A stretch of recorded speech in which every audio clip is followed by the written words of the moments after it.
26వ వచనం వరకు ఇదನ್ನು మనం ధ్యానించుకుందాం. గత వారం మనం 22వ వచనం వరకు మనం ధ్యానించాం.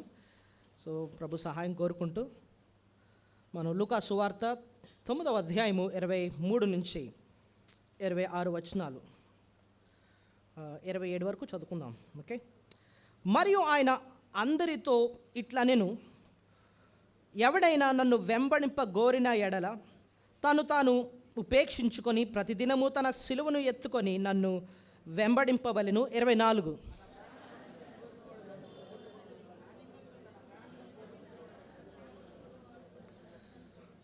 ఒకడు లోకమంతయు సంపాదించి తాను పోగొట్టుకునే ఎడ లేక నష్టపరుచుకునే ఎడల వానికి ఏమీ ప్రయోజనము?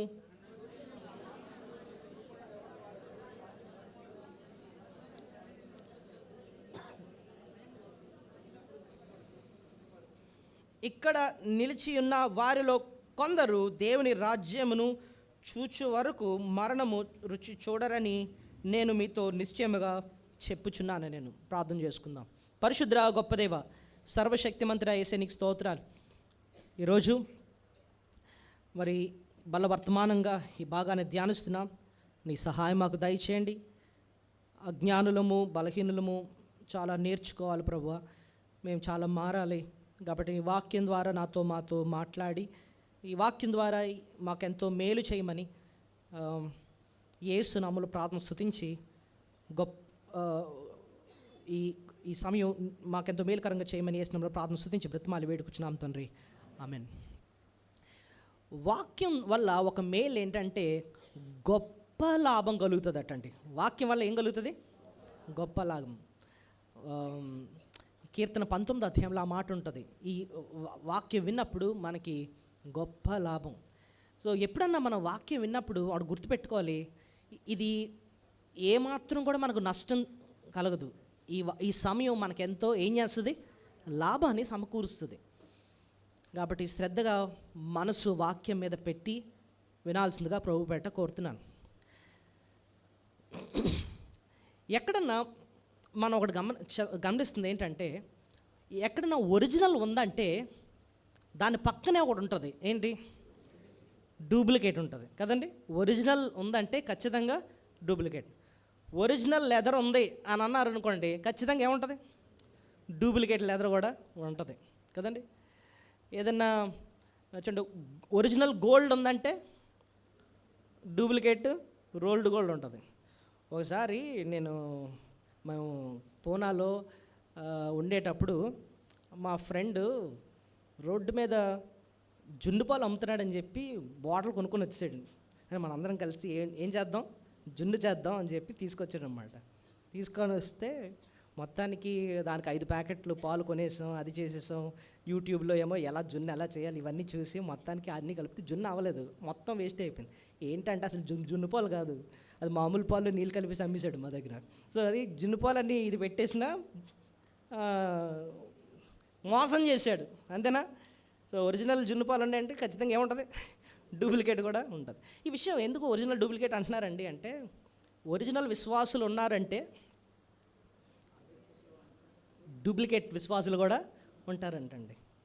ఎందుకు ఈ విషయం చెప్పారండి అంటే, బైబిల్లోనే కొంతమంది విశ్వాసులము అని చెప్పి చలామణి అయిపోతూ వాళ్ళ జీవితాంతం కూడా మేము విశ్వాసులు అనుకుంటున్నారట, కానీ ఆఖరిలో తెలిసిందంట వాళ్ళు నిజమైన విశ్వాసులు కాదని. ఎక్కడ రాస్తుందండి అని అంటే, మత్తయి సువార్త 7వ అధ్యాయము 21వ వచనం చూడండి. ప్రభువా అని నన్ను పిలుచు ప్రతివాడు పరలోక రాజ్యములో ప్రవేశింపుడు గాని పరలోకమందున నా తండ్రి చిత్త ప్రకారము చేయవాడే ప్రవేశించును. ఆ దినమున అనేకులు నన్ను చూచి ప్రభువా మేము నీ నామమున ప్రవచింపలేదా? నీ నామమున దయ్యములు వెళ్ళగొట్టలేదా?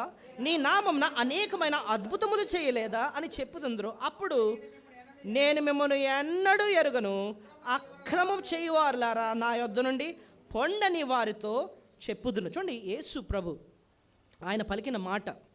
యేసు ప్రభు ఏదైనా పలికాడంటే అది సత్యమా కదా? చెప్పండి, సత్యమే. ఆయన అంటున్నాడు, చూడండి 21, ప్రభువా అని నన్ను పిలుచు ప్రతివాడు పరలోక రాజ్యంలో ప్రవేశింపు. చూడండి, ఈ డూప్లికేట్ విశ్వాసుల కోసం మాట్లాడుతూ వాళ్ళు ఏమని పిలుస్తారంట ఆయన్ని?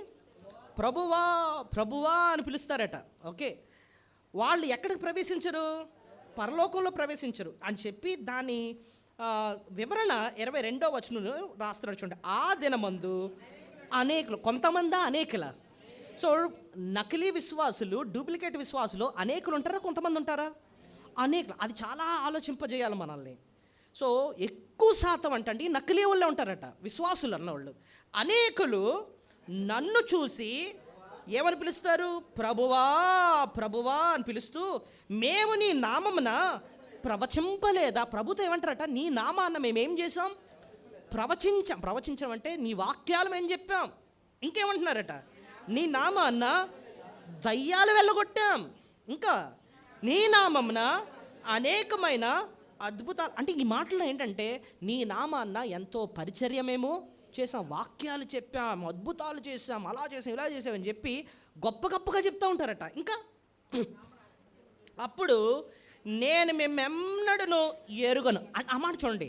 వీళ్ళకి ప్రభుతో ఏమీ లేదు, వ్యక్తిగత సంబంధం లేదు. అది పాయింట్ గుర్తుపెట్టి.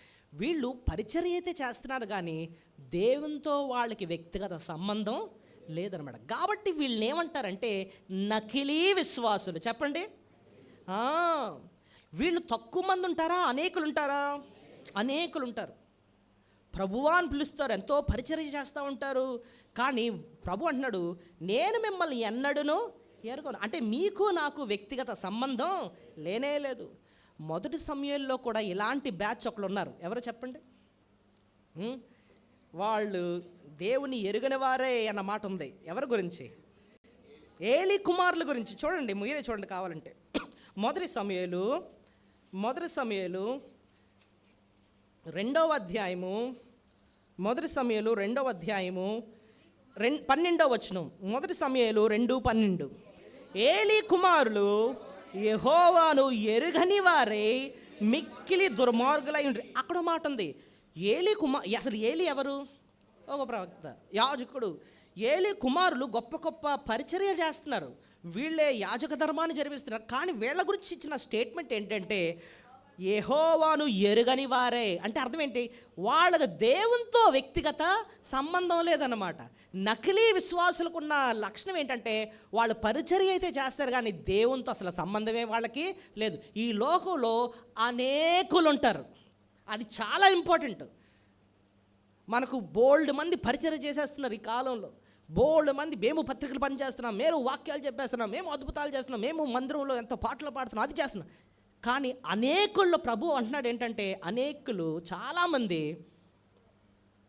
నకిలీ విశ్వాసులే అంటున్నాడు. వీళ్ళకి నాతో వ్యక్తిగత సంబంధం లేదు, వీళ్ళు ఎక్కడికి వెళ్ళరు? పరలోకంకి. ప్రభు అదే అంటున్నాడు కదా మత్తయి సువార్త 7వ అధ్యాయంలో, ప్రభువా ప్రభువా అని పిలుచు ప్రతి వాడు పరలోక రాజ్యములో ప్రవేశింపడు. ఇప్పుడు ఇక్కడ మనల్ని ఆలోచింపజేయాలి ఏంటంటే అసలు మరి అనేకులు అంటున్నాడు కదా, మరి నా సంగతి ఏంటి? నేను నకిలీ విశ్వాసన, నిజమైన విశ్వాసన? ఏంటంటే మనం వేసుకోవాల్సిన ప్రశ్న ఏంటి? నేను నకిలీ విశ్వాసన, నిజమైన విశ్వాసం? వేరే వాడి సంగతి మనకు అనవసరం. ముందు మన విశ్వాసాన్ని మనం ఏం చేయాలి? పరీక్ష. నేను కరెక్ట్గా ఉన్నానా లేదా? దానికి జవాబిచ్చే వర్తమానమే ఈవేళ వర్తమానం. ఒక మాటలో చెప్పాలంటే ఈవేళ వినబోయే వర్తమానం క్రైస్తవ్యానికి ఒక గుండెకాయ లాంటి వర్తమానం, the heart of Christian message అనమాట. ఎందుకు అలా అన్నారండి అంటే లూకాసు వార్త 9వ అధ్యాయము 23వ వచనంలో ప్రభు ఒక మాట ఎలా ప్రారంభించాడు చూడండి. మరియు ఆయన అందరితో ఇట్లా, నేను ఎవడైనాను నన్ను వెంబడింప గోరిన ఎడల. అక్కడ కాగండి, ఎవరైనా నన్ను వెంబడింప గోరిన ఎడల అంటే ఏమంటే the true follower of Christ. యేసు ప్రభుని వెంబడించే నిజమైన శిష్యులు. ఒక నిజమైన శిష్యునికి, నిజమైన విశ్వాసికి ఉండే లక్షణాలు ఏంటి అని చెప్పి 3 లక్షణాలు ప్రభు చెప్పాడు. ఈ 3 లక్షణాలు మనలో ఉంటే మనము నిజమైన విశ్వాసులము. ఈ 3 లక్షణాలు లేకుండా ఇంకా ఎన్ని లక్షణాలు ఉన్నా సరే మనము నకిలీ విశ్వాసులు అనమాట. ఇంతకీ ఏంటండి ఆ 3 లక్షణాలు అంటే ఇప్పుడు చూడండి, ఇక్కడ రాస్తున్న మాట మీరే చెప్పాలి. 23వ వచనం, తన్ను తాను ఉపేక్షించుకొని ప్రతిదినము తన సిలువను ఎత్తుకొని నన్ను వెంబడింపవలెను. 3 మాటలు ఏంటున్నాయి? తన్ను తాను ఉపేక్షించుకొని ప్రతి దినము సిలువనెత్తుకొని నన్ను ఇంగ్లీష్లో deny himself, take up his cross and follow me. తెలుగులో చెప్పాలి అంటే తన్ను తాను ఉపేక్షించుకొని ప్రతిదినము తన సిలువనెత్తుకొని మూడోది నన్ను వెంబడి. ఈ 3 మాటలు మనం చాలా సీరియస్గా ఆలోచించాలి. ఎందుకంటే ప్రభు క్లియర్గా అంటున్నాడు, ఈ 3 ఉన్నవాడే నిజమైన విశ్వాసి. ఈ 3 లేకుండా ప్రవచించిన, పాటలు పాడిన, అద్భుతాలు చేసిన, దయ్యాలు కొట్టిన, ఎన్ని చేసినా సరే, ఈ 3 లేకుండా ఎన్ని చేసినా సరే ఏంటి? నకిలీ అన్నమాట. నకిలీది మనం ఎప్పుడన్నా కొన్నాము అంటే మనం మోసపోతాం. అవునా కదా చెప్పండి? ఇప్పుడు నకిలీ బంగారం ఎవడన్నా మీకు అమ్మేసాడు అనుకోండి, తర్వాత సంతోషిస్తారా, బాధపడతారా? మీరు బాధపడతారు, ఎందుకంటే నష్టపోయారు మీరు. నకిలీ ఎప్పుడు కన్నా మనకు నష్టమే. మనము కన్ఫర్మ్ చేసుకోవాల్సింది ఏంటంటే, నేను నిజమైన విశ్వాసనా కాదు. నిజమైన విశ్వాసకి కంపల్సరీ ఈ 3 లక్షణాలు ఉంటాయి. ప్రభువును వాడు అడగాల్సింది ఏంటంటే, ఈ 3 లక్షణాలు ఉండేటట్టు నాకు సహాయము చేయి నాయనా అన్నట్టు అడగాలి. ఓకే, ఇంతకీ ఉపేక్షించడం అంటే ఏంటి, సిలువనెత్తుకోవడం ఏంటి, ఆయన్ని వెంబడించడం అంటే ఏంటి? ఈ 3టిని నేను క్లుప్తంగా వివరించి నేను ముగిస్తాను. నాతో జాగ్రత్తగా ఫాలో అవ్వండి. మొట్టమొదటిది తను తాను ఉపేక్షించుకోవడం అన్న పాయింట్ ఫస్ట్ నేర్చుకుందాం. ఉపేక్షించుకోవడం అంటే ఏంటి అని అంటే, ఒకటి మనల్ని మనం అసహ్యించుకోవడం, రెండోది విడిచిపెట్టడం. చెప్పండి, 2 పదాలు చెప్పాను. ఉపేక్షించడం అంటే ఏంటి? అసహించుకోవడం, విడిచిపెట్టడం. ఉపేక్షణ అన్న మాటకి 2 అర్థాలు ఉన్నాయి. ఒకటేమో అసహించుకోవడం అంట, రెండోది ఏంటి? విడిచిపెట్ట. అసహించుకోవడమా? సెల్ఫ్ లవ్ కాదు, సెల్ఫ్ హేట్. డినై హిమ్సెల్ఫ్ అన్న మాట ఇంగ్లీష్లో ఉంటుంది. అంటే మనల్ని మనమే ఏం చేయడం అంటే అసహించుకోవడం. అంటే నిజమైన విశ్వాసకు ఉండే లక్షణం మొదటిది ఏంటంట, మనమే చూసుకొని ఏం చేస్తామంట? అదేంటండి, ఎవరన్నా మనల్ని మనం చూసుకొని ఎందుకు అసహించుకుంటాం? ఇప్పుడు మనం ముఖం అద్దంలో చూసుకున్నాం అనుకోండి, బా ఎంత బాగున్నానో అనుకుంటామా, లేకపోతే అసహించుకుంటామా? మామూలుగా అయితే మనుషులంగా బాగున్నాం అనుకుంటాం. కానీ ప్రభు అంటున్నాడు, మనలో మనం ఏం చేయాలటండి? ఎప్పుడు అసహించుకుంటాం తెలుసా? జాగ్రత్త చెప్తాను చూడండి. మన పాప స్థితిని ఎప్పుడైతే మనం గుర్తిస్తామో, మనలో ఉన్న పాప నేచర్ని, మనలో ఉన్న చెడుగుని ఏంటో అర్థం చేసుకుంటామో, మన మీద మనకే ఏమొస్తుంది తెలుసా? అసహ్యం వస్తుంది. మన పాప స్థితిని అంటే అర్థం అవ్వకపోతే మనం మెచ్చుకుంటాం. మనం అరే నాకంటే మంచోడు ఎవడు లేడురా, నాకంటే ఎవడున్నాడు ఎంత మంచోడు అనుకుంటాం. కానీ ఎప్పుడైతే మన అసలు రంగు, మన అసలు స్థితిని దేవుడు మనకు చూపించాడో, మనం ఏం చేస్తాం తెలుసా? అసహించుకుంటాం. ఎలాగో చెప్తాను. బైబిల్లో నిజంగా వారిని అసహించుకున్న వాళ్ళు ఎవరైనా ఉన్నారా? చెప్పగలరా? ఒక ఎగ్జాంపుల్ చెప్పండి, మీకు గుర్తొచ్చింది టక్కుమని. పౌలు. ఓకే, మన ఎదురుగుండానే ఉందండి ఒక ఎగ్జాంపుల్. లూకాసు వార్త 5:8 చూడండి. ఒకళ్ళు అసహించుకుంటారు వాళ్ళని చూసుకొని. లూకాసు వార్త 5:7 సీమోను పేతురు అది చూచి యేసు మోకాలు ఎదుట సాగిలపడి, ప్రభువా నన్ను విడిచిపొమ్ము, నేను పాపాత్ముడని చెప్పాను. అబ్బా, పేతురు తన్ను తాను చూసుకుని ఏమంటున్నాడు? ప్రభువా నా దగ్గర నుంచి వెళ్ళిపో, ఎందుకంటే నేను ఎలాంటి, నేను పాపాత్ముడిని, నేను మంచోండి కాదు నేను. అంటే తన పాప స్థితిని చూసి తన్ను తానే ఏం చేసుకుంటున్నాడు? అసహించుకుంటున్నాడు అన్నమాట. అసహించుకుంటున్నాడు. ఇంకా కొన్ని ఎగ్జాంపుల్స్ పాత నిబంధనలో మీరు ఇందాక యోబు అన్నారు కదా, అది కూడా మీకు చూపిస్తాను. యోబు గ్రంథం 42 చూడండి. యోబు గ్రంథం 42 యోబు గ్రంథం 42 6 చూడండి. కావున నన్ను నేను అసహ్యించుకొని ధూళిలోను బూడిదలోను పడి యోబు తన్ను చూసి అసహించుకుంటున్నాడంట. ఎందుకంటే తన పాపస్థితిని చూసి తను తాను అసహించుకుంటాడు. పాత నిబంధనలో ఇంకో ఆయన యెషయా గ్రంథం 6:5 తను కూడా నేను అంత అపవిత్రమైన ఆయన అని చెప్పి అసహించుకుంటాడు. చూడండి, యెషయా గ్రంథం 6:5 5 చదవండి. అయ్యో, నేను అపవిత్రమైన పెదవుల గలవాడను, అపవిత్రమైన పెదవుల గల జనుల మధ్య నివసించువాడను, నేను నశించితిని. సో యెషయా ఏం చేస్తున్నాడు? తను తాను ఏం చేస్తున్నాడు? అసహించుకుంటాడు. శతాధిపతి ప్రభుతో మాట్లాడుతూ ఏమంటాడు తెలుసా? ప్రభువా నువ్వు మా ఇంటికి రావడానికి నేనైతే యోగ్యుణ్ణి కాను, నేను పాపాత్ముడిని అయినా, ఇలాంటి పరిశుద్ధుడు మా ఇంటికి రావడానికి నేనైతే యోగ్యుణ్ణి కాను. వీళ్ళందరిలో కామన్గా మనకు ఒకటి అర్థమవుతుంది ఏంటంటే, వాళ్ళ పాప స్థితిని చూసి ఏం చేస్తున్నారు, నేను చాలా చెడ్డోడిని ఆయన. బైబిల్లో మన పాప స్థితిని దేంతో పోల్చారంటే ఒక వ్యాధితో పోల్చారు. దేంతో? ఇర్మియా 17 ఏముంటుంది, హృదయము అన్నిటికంటే మోసకరమైనది, అది ఘోరమైన వ్యాధి గలది. మేడి పండు చూడు, మేలిమయుండు, పొట్ట విప్పి చూడు, పురుగులుండు. నిజమే, మేడి పండు అంటే ఎలా ఉంటుందట చూడడానికి, నిగనిగలాడుతూ ఉంటుందంటండి. అది ఇప్పి చూసేటప్పటికి లోపల ఏముంటుంది, ఏదన్నా పురుగులు ఉన్నాయనుకోండి, వెంటనే మనం ఏం చేస్తాం, అని చెప్పి అసహిస్తాం కదా. సేమ్ మన జీవితాన్ని ఎప్పుడైతే దేవుడు బయట పెట్టాడో, నేను ఎంత భయంకరున్నా, ఎంత దుర్మార్గున్నా, నా తలంపులు ఎంత అసహ్యమైనవా అని చెప్పి బైబిల్లో రాసింది కదా, అరికాలు మొదలుకొని నడినెత్తి వరకు పచ్చి పుండు గాయాలు, అవి పెండబడలేదు, కట్టబడలేదు, తైలముతో మెత్తన చేయబడలేదు. మన కళ్ళల్లో పాపము, మన వినికిడిలో పాపము, మన తలంపుల్లో పాపము, మన రహస్య జీవితం చెడుగు, ఇదంతా ఎప్పుడైతే ప్రభు మనకు తేటపరుస్తాడో మన మీద మనకేం కలుగుతుందండి, అసహ్యం. ఇంకోటి తెలుసా అండి, ఎప్పుడైతే దేవుడు రక్షణ కార్యాన్ని మనలో చేస్తున్నాడో, ఫస్ట్ మనం గ్రహించేది ఏంటంటే, మనం బాగుపడుతున్నామంటే, రక్షింపబడుతున్నామంటే మన పాపస్థితి మనకు కనపడుతుంది. అవును, నేను పాపిని అని చెప్పి మనం గుర్తిస్తామంటండి. ఇప్పుడు మానసిక రోగులు ఉంటారు, మెంటల్ పేషెంట్స్ అంటారు కదండి, వాళ్ళకి జబ్బు ఉన్నప్పుడు వాళ్ళ జబ్బు వాళ్ళు ఒప్పుకోరు. ఇప్పుడు ఎవరైనా మానసిక రోగి, మెంటల్ పేషెంట్ ఉండి, ఇగో నేను హాస్పిటల్ తీసుకెళ్తాను, నీకు బాగాలేదంటే వాళ్ళు ఏమంటారు చెప్పండి, అవును నాకు బాగాలేదు వచ్చేస్తాను అనరు. నీకే బాగాలేదు, అరే నీకు బీపీ చూసా నువ్వు చూసుకో అంటారు. ఎప్పుడు కూడా వాళ్ళ జబ్బు వాళ్ళు అసలు ఒప్పుకోరు.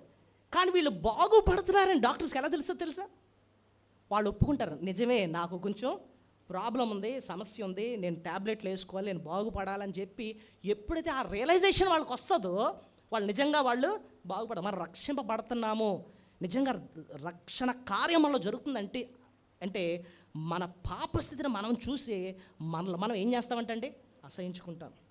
ఇది విశ్వాసంలో ఉండే మొదటి లక్షణం.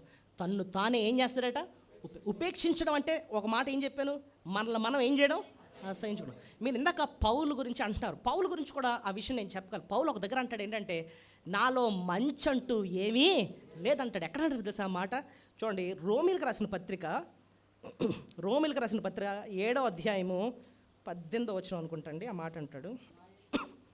రోమా 7, నా యందు అనగా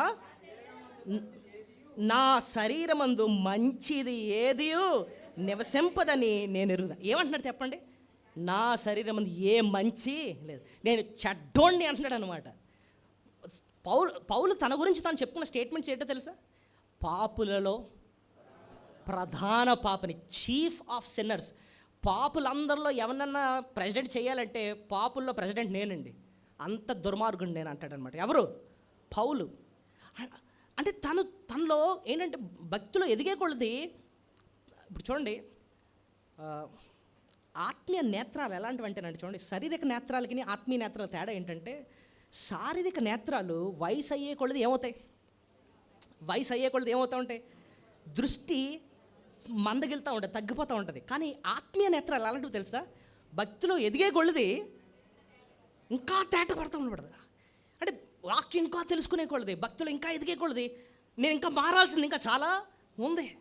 మీరు అందరం భక్తులు అనుకుంటున్నారు, కానీ నాలో ఇంకా ఉన్నాయండి, చాలా మారాల్సింది ఉందండి. దేవుడు నాకు తేటపరుస్తున్నాడు. మనల్ని మనం అసహించుకుంటామంటండి. నేను మంచోడిని అని చెప్పుకోవడానికి భయపడిపోతాం అనమాట.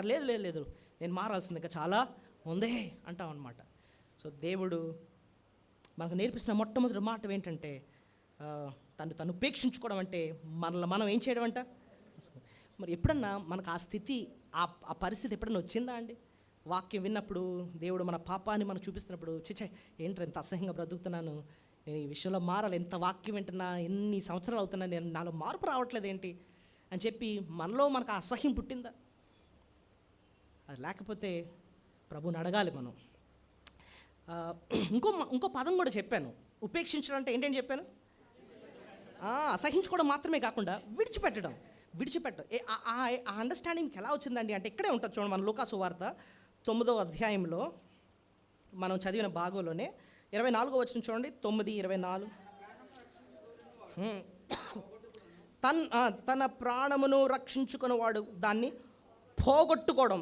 ఆ పదం చూడండి, నా నిమిత్తము తన ప్రాణమును పోగొట్టుకున్నాడు దాన్ని రక్షించుకొను. ఒకడు లోకమంతయు సంపాదించి తను పోగొట్టుకునే ఎడల లేక నష్టపరుచుకునే ఎడల వానికేమి. చూడండి, నష్టపరుచుకోవడం, పోగొట్టుకోవడం అంటే అర్థం ఏంటంటే మన దగ్గర నుంచి దూరం అయిపోవడం. ఏదైనా పోయిందంటే అర్థం ఏంటి? మన దగ్గర నుంచి దూరం అయింది. విడిచిపెట్టడం అన్న నష్టం అయిపోయిందంట, మన దగ్గర నుంచి వెళ్ళిపోయిందని అర్థం. సో విడిచిపెట్టడం, ఇది దాని ఐడియా వస్తుంది అనమాట. సో తాను ఉపేక్షించుకోవడం అంటే మనలో ఉన్న కొన్ని వాటిని ఏం చేయాలట? విడిచిపెట్టాలట. ఏంటి విడిచిపెట్టాలండి అంటే మీకు సులభంగా గుర్తుపడడానికి ఒక 4 విషయాలు చెప్తాను. ఒకటి, స్వార్థాన్ని విడిచిపెట్టాలట. ఏంటట? మనలో స్వార్థం అంటే ఏంటి చెప్పండి? మనకు అర్థమయ్యే భాషలో స్వార్థం అంటే ఏంటి చెప్పండి? మన సంతోషం కోసం మనం బతకడం ఏంటండి? స్వార్థం. పాపం చేసే ప్రతి వాడు కూడా స్వార్థంతో చేస్తాడట.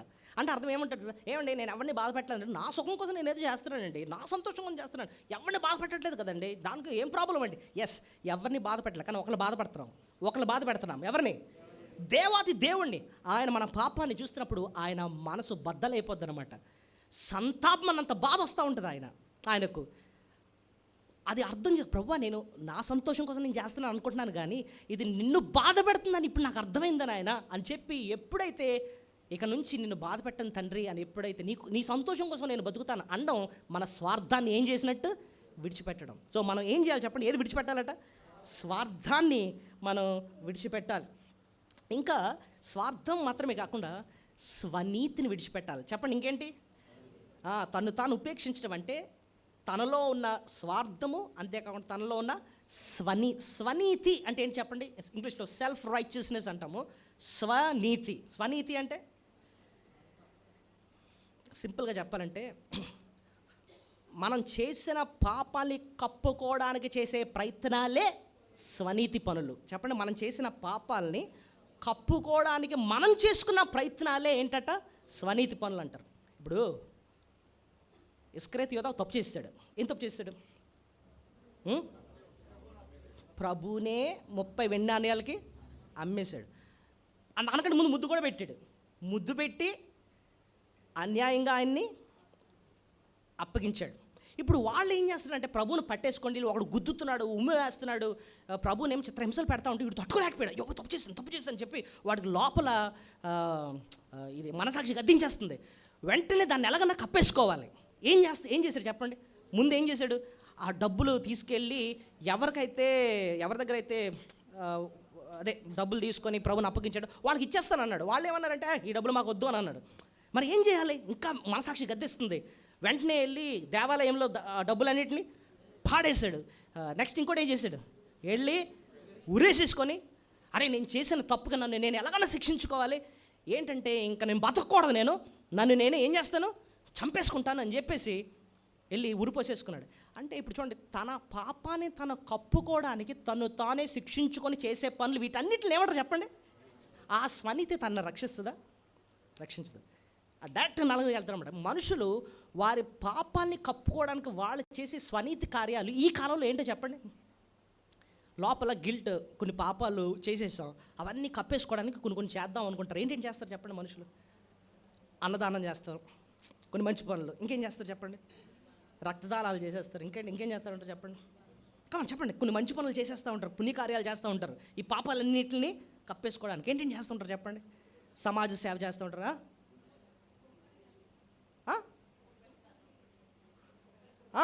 ఊరకొక్కలకి అన్నిటికి కూడా ఆహారాలు పెట్టడం.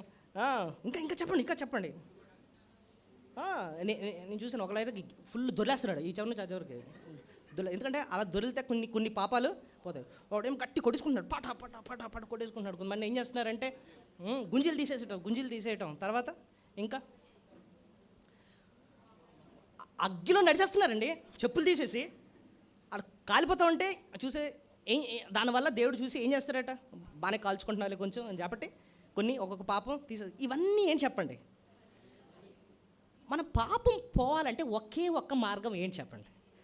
యేసు రక్తం ప్రతి పాపము నుండి మనలను పవిత్ర. ప్రభు దగ్గరకు వచ్చి, యేసు ప్రభు తప్పు చేసేసాను, ఈవెన్ ఇస్కరేతు యోధ అంత తప్పు చేసినాడు, ప్రభు పాదాలు పట్టేసుకొని ప్రభువా చాలా తప్పు చేశాను క్షమించు అని అన్నప్పుడు పేతురుని క్షమించినట్టు ఇస్కరేతు యోధను క్షమిస్తాడా లేదా? క్షమిస్తాడు ప్రభు. కానీ మనోడు చేసింది ఏంటో తెలుసా? నేను ప్రభు దగ్గరికి వెళ్ళను, నన్ను నేనే ఏం చేస్తాను అది స్వనీతి అండి.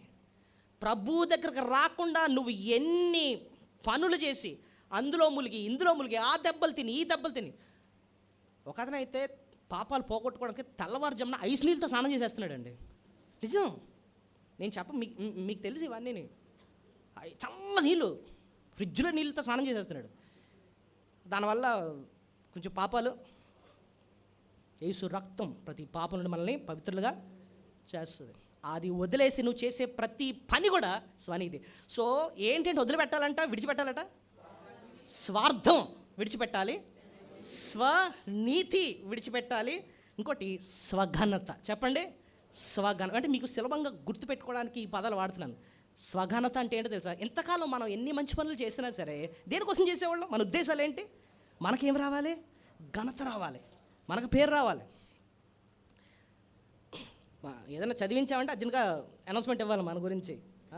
పలానా ఆయన 100 రూపాయలు వేసాడు, పలానా ఆయన మజ్జిగ ప్యాకెట్ ఇచ్చాడు, మన ఆయన ఈ పొట్లం ఇచ్చాడు, అగ్గిపెట్టి ఇచ్చాడు, ఇవన్నీ మన గురించి చదివించాలి అర్జెంట్గా, లేకపోతే మనకు అక్కడ చాలా ప్రాబ్లం వస్తుంది. సో కానీ ఈయన పేరేంటి? యోహాన్ అంటాడు, ఆయన హెచ్చవలసి ఉన్నది, నేను తగ్గవలసి ఉన్నది. కీర్తన 115 అంటాడు, మాకు కాదు యెహోవా, మాకు కాదు, నీ నామం నీకే మహిమ కలుగునుగాక. స్వఘనతను ఏం చేయాలి? విడిచిపెట్టాలి. మనం తగ్గాలి, ఆయనకు ఘనత రావాలి. ఇంకో సాతో వచ్చే పదం ఏంటంటే శరీర క్రియలను విడిచిపెట్టాలి. ఏంటట? శరీర క్రియలు అంటే ఇంకో పాపం అనమాట, దేవునికి నచ్చని పాపం. ఏంటంటే విడిచిపెట్టాలి, ఉపేక్షించడం అంటే ఏంటని చెప్పాను? స్వార్థం విడిచిపెట్టడం. మీకు చెప్పాలి, అందరూ చెప్తే గుర్తుండిపోద్ది. స్వనీతి, స్వార్థము, స్వనీతి, స్వఘనత, శరీర క్రియలు అంటే దేవునికి నచ్చని పాపాలు. మోషే దేవుడు పిలిచాడంతే, రక్షణ కొరకు పిలిచాడు. ఉదయం చెప్పాను, తను పిలిచినప్పుడు ఏది విడిచిపెట్టాడు? అల్పకాల పాప భోగములను, ఐగుప్తు యొక్క ధనమోసాన్ని విడిచిపెట్టి దేవుని బిడ్డలతో నిందపరచడానికి వచ్చేసాడు. అల్పకాల పాప భోగాల్ని విడిచిపెట్టేశాడు అంతే. దేవుడు వద్దన్నాడు, విడిచిపెట్టాడు అంతే. దేవుడు మన జీవితంలో కూడా కొన్ని శరీర క్రియలు మన జీవితంలో ఉంటాయి. శరీరాన్ని సంతోషపెట్టడం కోసం కొన్ని పాపాలు చేస్తున్నామేమో, అది త్రాగుడు అవ్వచ్చు, వ్యభిచారం అవ్వచ్చు, లేకపోతే అది రహస్య చెడు కావచ్చు. ప్రభు నో అంటాడనమాట. ఎంతో కాలం నుంచి అది కొనసాగుతుంది. ప్రభు నో అన్నప్పుడు దాన్ని ఏం చేయాలి? ప్రభు ఒక దగ్గర అంటున్నాడు, నీ కుడి కన్ను నిన్ను అభ్యంతరపరిచినాడు, దాన్ని పెరిగి నీ యొద్ద నుండి పారవే అంటున్నాడు అనమాట.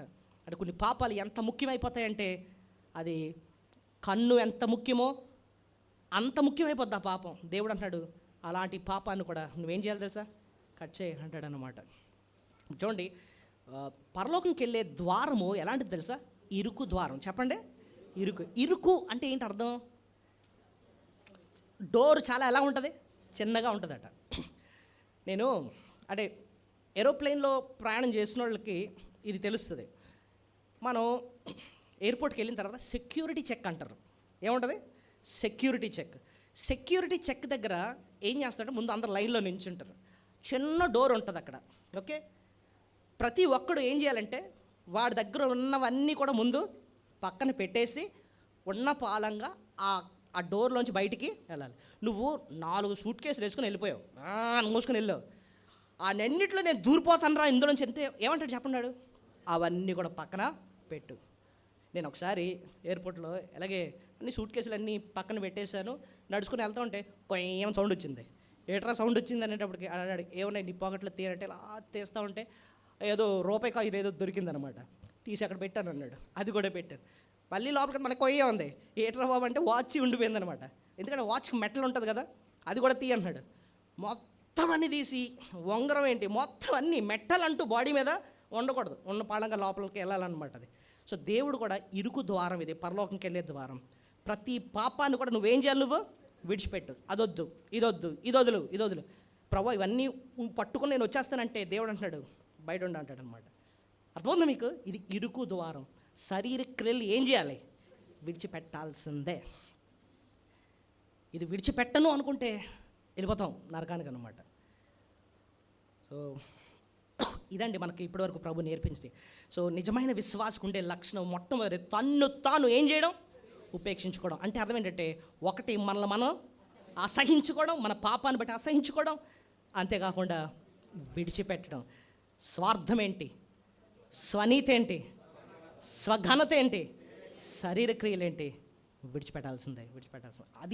ఇది అర్థమైతేనే మనం రెండోది మనకు అర్థమవుతుంది. రెండోది ప్రభు మనకు నేర్పించింది ఏంటి? నిజమైన విశ్వాసం ఉంటే రెండో లక్షణం ఏంటంటే సిలువను ఎత్తుకోవడం. సిలువను ఎత్తుకోవడం అంటే ఏంటండి అర్థం? సిలువను చాలామంది ఏమనుకోండి, సిలువ ఎత్తుకోవడం అంటే ఏంటంటే సిలువ వేయాల మెడలో, లేకపోతే ఏంటి దాని అర్థం? చాలామంది సిలువ ఎత్తుకోవడం అంటే బండి మీద ఒక సిలువ, లేకపోతే ఇంట్లో సిలువ, మొత్తం అన్నింటి సిలువ అంటే ఇదా అండి అంటే అది కాదండి. సిలువను ఎత్తుకోవడం అంటే అర్థం ఏంటంటే, చూడండి, సిలువ ఎవరన్నా సిలువ మోసుకొని వెళ్తున్నారంటే త్వరలో వాళ్ళని ఏం చేస్తారు చెప్పండి? ఇప్పుడు ప్రభు సిలువ మోసుకొని వెళ్తున్నాడు, తర్వాత ఏం చేశారు ఆయన్ని? అదే సిలువ మీద మేకలు ఎత్తి ఏం చేశారు అంటే చావుకి సిద్ధమైపోతున్న వ్యక్తి. అంటే ఒక్క మాటలో చెప్పాలంటే తెగించేసే లక్షణం అనమాట. సిలువను ఎత్తుకోవడం అంటే ఏంటి? ప్రభు కోసం ఏం చేయాలి? తెగించేయడం, తెగింపు జీవితం. ఒక్క మాటలో చెప్పాలంటే సిలువను ఎత్తుకోవడం అంటే ఒక లక్షణం ఏంటంటే తెగింపు జీవితం. అంటే ప్రభు కోసం నేను లోబడతాను, ప్రభువుని సంతోషపెట్టడం కోసం నేను బ్రతుకుతాను, అన్నిటికీ తెగించేశాను. అంటే అర్థం ఏంటంటే ఇంకా అంటే ప్రభువుని నమ్ముకోవడం వల్ల నాకు ఎలాంటి శ్రమ వచ్చినా ఎదుర్కోవడానికి నేను ఏం చేసేసాను? తెగించేశాను. బైబిల్లో ప్రభు కొరకు తెగించేసిన వాళ్ళు ఒక 2-3 పేర్లు ఎవరైనా చెప్పగలరా? భలే చెప్పారు. అరిమతై యోసేపు అని ఒక ఆయన ఉన్నాడు బైబిల్లో. ఉట్టి ఈ యోసేపు కాదు, అంటే పాత్ర పెద్దల యోసేపు కాదు, అరిమతై యోసేపు. ఎప్పుడు కనపడతాడు మనకి? మార్కు సువార్త 15:43 ఉంటుంది చూడండి. ఆయన గురించి యేసు ప్రభు మరణించిన తర్వాత తెగించి వచ్చి ఆయన బాడీని తీసుకెళ్తాడు. మార్కు సువార్త 15:43. సాయంకాలమైనప్పుడు అరిమతయి యోసేపు తెగించి పిలాతు వద్దకు వెళ్ళి యేసు దేహము తనకిమ్మని అడిగెను. ఘనత వహించి ఒక సభ్యుడు దేవుని రాజ్యం కొరకు ఎదురు చూచువాడు. అరిమతయి యోసేపు ప్రభు కొరకు ఏం చేశాడు? తెగించమంటే ఏంటి అక్కడ దాని అర్థం? ఆ కాలంలో శిష్యులే భయపడిపోయి ఎక్కడున్నారు? ఆ టైంలో తలుపులు వేసేసుకుని గెడెట్టుకుని ఉన్నారు లోపల. అమ్మ బాబాయ్, ప్రభువుని చంపేశారంటే మనల్ని కూడా ఏం చేసేస్తారు? అలాంటి టైంలో నిజంగానే అలాగుంది సిచ్యువేషన్. అక్కడ యేసు ప్రభుని ఎవరిని వెంబడిస్తున్నారో అని చంపేస్తున్నారనమాట. ఈ శిష్యులు భయపడిపోయి వెళ్ళి అప్పుడే తలుపు వేసుకొని లోపల ఉన్నారు. అరిమతయి యోసేపు బయటకు వచ్చాడట, తెగించాడంట. అంటే అర్థం ఏంటి?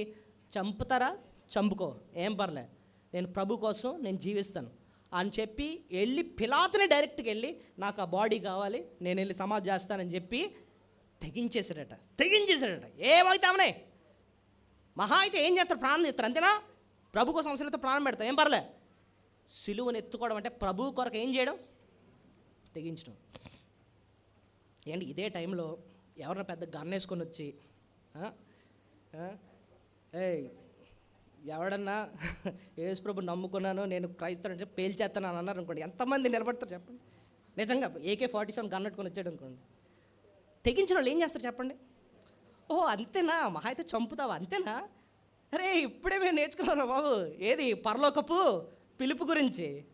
ప్రభు పిలుచుకుంటాడు అంతే. మేము ఎక్కడ, నువ్వు బుల్లెట్ లోపల దిగుతుంది, మా ఆత్మ ఎక్కడికి వెళ్ళిపోద్ది, అంతే జరుగుతుంది.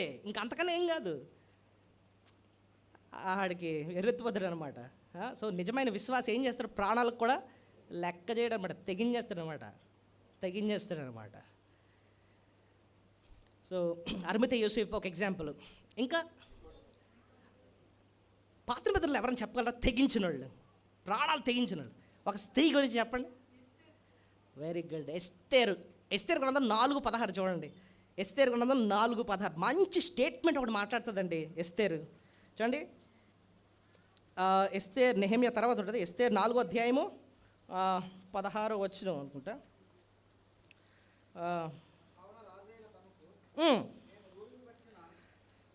ఎస్తేరు 4:16. ఆ, అంతా చదవవసరం లేదు, లాస్ట్ 2 లైన్లు చదవండి సరిపోద్ది. నేను రాజు నొద్దకు ప్రవేశించుదును, నేను నశించెదను. బా, ఎస్తేరు ఒక రాణి ఏమంటాను చెప్పండి? నేను నశిస్తాను అంటే అర్థం ఏంటి? మహా అయితే చచ్చిపోతాను అంతే, ఏం పర్లేదు. దేవుని బిడ్డల కోసం, యూదుల రక్షణ కోసం నేను ఈ పని చేస్తాను, వెళ్ళి రాజు ముందు నించుంటాను వెళ్ళి అని చెప్పి నేను నశిస్తాను అంటే ఏం చేస్తుంది? ప్రాణాలనే లెక్క చేయట్లేదు అనమాట. ప్రభు కొరకు ఏం చేసింది? తెగించింది. సో దానియేలు కూడా జ్ఞాపకం వస్తున్నాడు. దానియేలుకి వచ్చిందనమాట ఒక లెటరు, ఎవరన్నా ప్రార్థన చేస్తే సింహం గుహలో వేసేస్తాం, ఆహారం చేసేస్తాం, అది ఇది అంటే, అవునా లెటర్ వచ్చిందా, ఓకే పెట్టి డోర్ ఓపెన్ చేయండి బాబు. డోర్ ఓపెన్ చేసి అందరికీ కనిపించినట్టు రోజు ముమ్మారు ఏం చేస్తున్నాడట? ప్రార్థన చేసి. అంటే ఏంటి? దానియేలు ఏం చేసినట్టు? తెగించేసాడనమాట. ఏమవుతావని అన్నీ. సో షడ్రకు, మేషకు, అబేద్నెగో తెగించేశారు ప్రభు కొరకు. పౌలు గురించి ఇప్పుడు చెప్తాను చూడండి. పౌలు 1 కొరింథీ 15వ అధ్యాయంలో 30వ వచనంలో ఆయన తెగించడం చూడండి, బ్యూటిఫుల్గా ఉంటుంది. ఇక్కడ ఆయనకి దినదిన గండాలు వస్తున్నా కూడా తెగించేశాడట. చూడండి పౌలు ఎందుకు తెగించాడన్నది కూడా ఇక్కడ కారణం ఉంటుంది. చూడండి 1 కొరింథీ 15:30.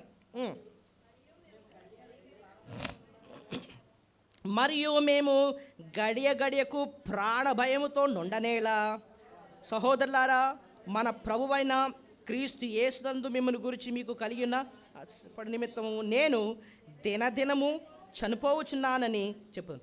చూడండి ఇక్కడున్న 2 మాటలు, గడియకు ప్రాణభయం. ప్రతి గడియ ఆయనకి ఏముందంటండి? అంటే ఏంటి దాని అర్థం? గడియ ప్రాణభయం అంటే ఏంటి? లేకపోతే దినదినము చనిపోవచ్చున్నాను అంటే అర్థం ఏంటి? అంటే తను రోజు కూడా చాలా రిస్క్తో కూడిన జీవితాన్ని జీవిస్తున్నాడు. అంటే అర్థం ఏంటో తెలుసా? రేపు బతుకుంటాడో లేదో తనకి గ్యారంటీ లేదు. అది ఆయన లైఫ్. పౌలు నాకు అనిపించింది, పౌలు సువార్త పరిచయం చేస్తున్నాడు, ప్రభు కోసం చెప్తున్నాడు. అంటున్నాడు, నేను రేపు బ్రతుకుంటానో లేదో గ్యారంటీ లేదు. ఎంత రిస్క్లో ఎందుకు పెట్టుకుని బ్రతుకుతున్నావు పౌలు?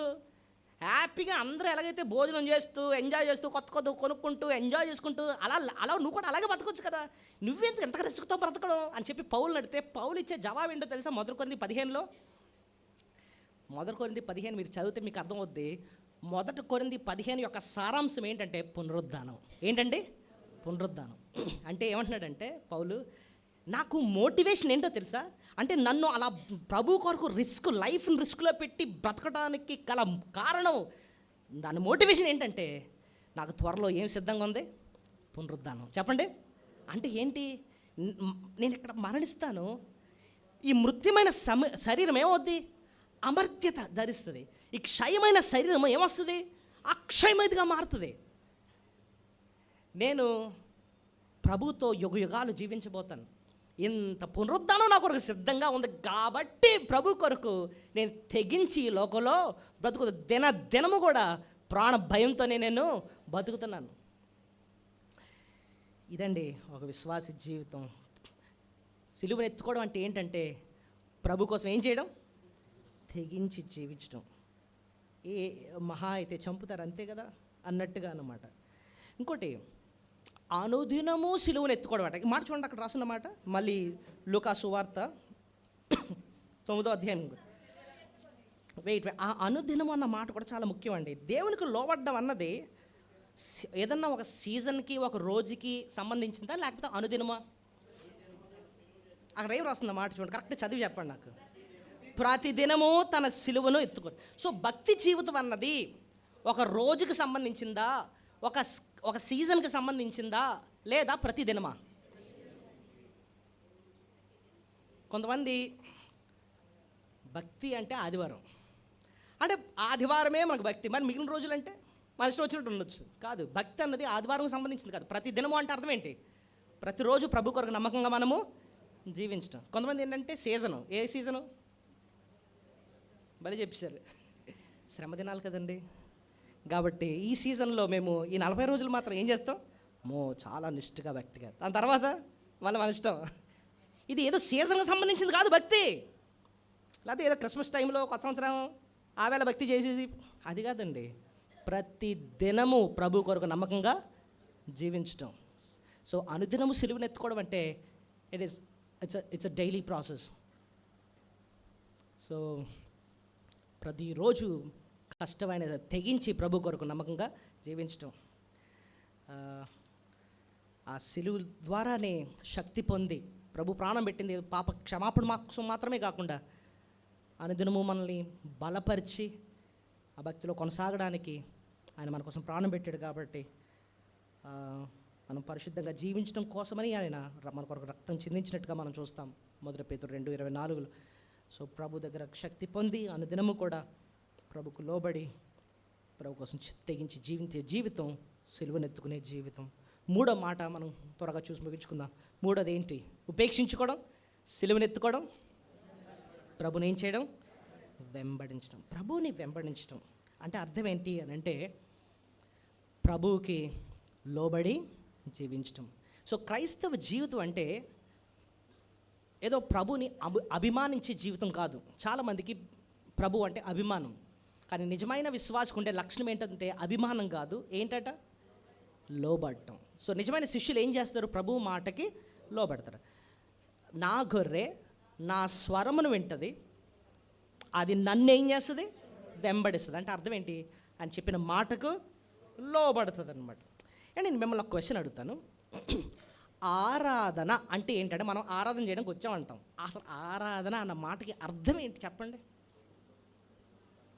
ఆరాధన అన్న మాటకి అర్థం ఏంటో చెప్పండి. ఎప్పుడైనా ఆలోచించారా? మనం ఒక్కొక్కసారి కొన్ని పదాలు వాడేస్తాం కానీ దాని మీనింగ్ ఏంటి, కరెక్ట్ మీనింగ్ ఏంటి అర్థం కాదు.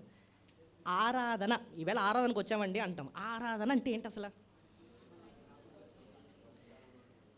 మీకు ఒకటి తెలుసా? ఏదన్నా పదాన్ని మనం అర్థం చేసుకోవాలంటే బైబిల్లో ఫస్ట్ టైం అది ఎక్కడ వాడబడింది అన్నది ముందు వెళ్ళిపోవాలి. ఆరాధనకి కొన్ని పర్యాయ పదాలు ఉన్నాయి. ఒకటి ఏంటంటే మ్రొక్కటం. చెప్పండి. మ్రొక్కటం, నమస్కారం చేయటం, ఆరాధించడం, ఇవన్నీ కూడా ఒకే అర్థం.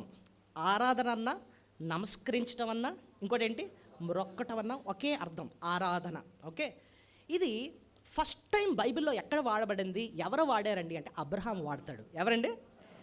ఏ సందర్భంలో వాడాడు? ఇస్సాకును బలి ఇవ్వడానికి తీసుకెళ్ళేటప్పుడు ఫస్ట్ టైం వాడతాడు ఆ పదం, ఆరాధన అన్న పదం. ఎక్కడంటే ఆదికాండం 22:5 చూడండి. ఆదికాండం 22:5.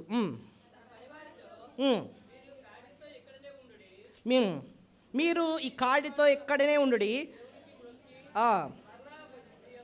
ఈ చిన్నవాడును అక్కడికి నేనును ఈ చిన్నవాడును అక్కడికి వెళ్ళి దేవునికి మ్రొక్కి మరలా మీ వద్దకు వచ్చేదామని చెప్పి, మ్రొక్కి అన్న మాట అంటున్నాడు. ఏమంటున్నాడు?